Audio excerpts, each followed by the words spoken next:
বেলা 10টা বাজে, সবে থালা বাসন ধুচ্ছি। তবে এই না যে সবে থালা বাসন ধুচ্ছি, ওইদিকে দেখি দেবো কাপড় জামা সব কাচা হয়ে গেছে।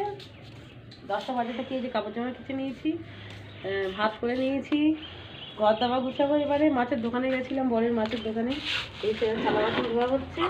একবার চা বানিয়ে খাওয়া হয়ে গেছে, এবারে মাছ চিংড়ি ধোবো, মাছ রান্না হবে। মেয়ের মনটা খারাপ। কেন মনটা খারাপ বাবু বলে দে? মা ব্লিঙ্কিট থেকে নিজের জিনিস অর্ডার করেছে, মশলাপাতি, দুধ জাতীয় এইসব জিনিস। আমার জন্য কিচ্ছু অর্ডার করিনি। আমি বলেছি কালকে আমাকে চিজ কিনে দিতে হবে। বলো বন্ধুরা, আমি আমার জিনিস, সংসারের জিনিস অর্ডার করবো না, ওর খাবার জিনিস অর্ডার করলে আমার হবে? আমার যেটা দরকার প্রয়োজনীয় জিনিস অর্ডার করেছি। সারা লজ্জা পাচ্ছে আবার। ওটা আমার মেয়ের সাথে খেলতে আসে, বাচ্চা মেয়ে খেলে, আবার দুজনে ঝগড়াও করে। সারা স্কুলে গেছিলিস আজকে? কেন, তো পরীক্ষা হয়ে গেছে?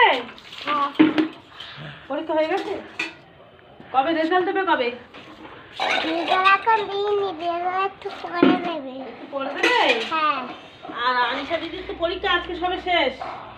আমার পরীক্ষা শেষ। পরীক্ষা শেষ? হ্যাঁ। আনিশা দিদির আজকে পরীক্ষা হয়ে গেলে ও মামার বাড়ি যাবে, জানি? আমি নানি বাড়ি যাবো। নানি বাড়ি যাবে? হ্যাঁ।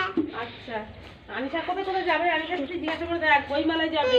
বইমেলায় যাবো, তারপরে মামা বাড়ি যাবো, ফের উত্তরভাগে যাবো, সায়েন্স সিটি যাবো। সারাও বলেছে জানো মা, রাসমেলায় যাবে। আনিশা দিদি কত যায়? নানি বাড়ি থেকে না, একটু পরে না, এটা আমার নাচ মেলায়। নাচের মেলায়?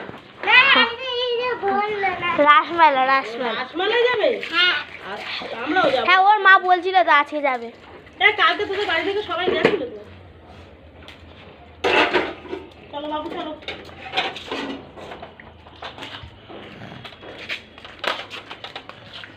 পানি লাগবে গায়ে। পানি লাগবে? চল।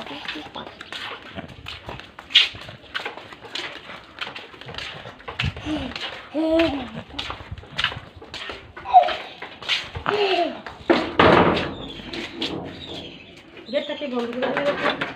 ভালো লাগে এসব। সারা কি সুন্দর বসেছে দেখ। চলো দেখো ব্লিঙ্কিট থেকে কি কি এনেছো।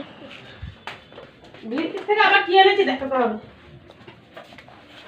আমি দেখাচ্ছি কি, দেখাও তো কিনা। চলো।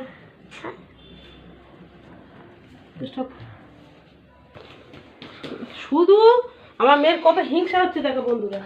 শুধু দুটো দুধের প্যাকেট অর্ডার করেছি, একটা লঙ্কার গুঁড়ো, একটা হলুদের গুঁড়োই।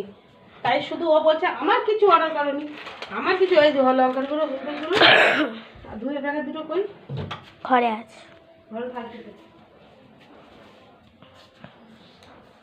আইনি আইনি এই দুটো দুধের প্যাকেট। আর দেখো বন্ধুরা, এখনো বিছানা গুছানো হয়নি। অত বড় মেয়ে খেয়ে নিয়ে পড়ে এসছে টিউশন, খেয়ে নিয়ে ঘুরছে, খেলা করছে। আজ পরীক্ষা, ওর মাথায় নেই পড়তে হবে। ঠিক আছে, পড়েছে না পড়েছে, বিছানাটাও তোলেনি, আমার জন্য ফেলে রেখে দিয়েছে। খুব ভালো কথা, পড়তে তো বসবে, খেলবে ও।